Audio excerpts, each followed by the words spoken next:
میرا ایک بھی کلمہ پڑھنے والا امتی جہنم کے اندر ہوگا.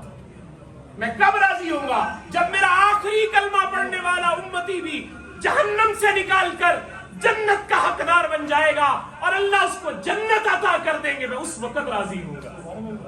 یہ وجہ ہے کہ آج دشمن ہم سے بغض کر رہا ہے، آج دشمن ہم سے حسد کر رہا ہے.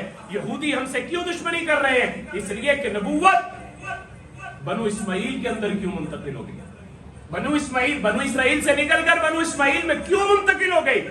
آج دشمنی یہ ہے، آج حسد یہ ہے، آج بغض یہ ہے. حالانکہ یہی یہودی مدینے میں رہنے والے لوگوں سے کہا کرتے تھے، مدینے میں رہنے والے لوگوں سے کہا کرتے تھے ایک نبی آخر الزمان ہے اور وہ آ رہے ہیں اور یہ ان کا دار الہجرت ہوگا، وہ یہاں ہجرت کر کے آئیں گے اور ہم ان کے اوپر ایمان لائیں گے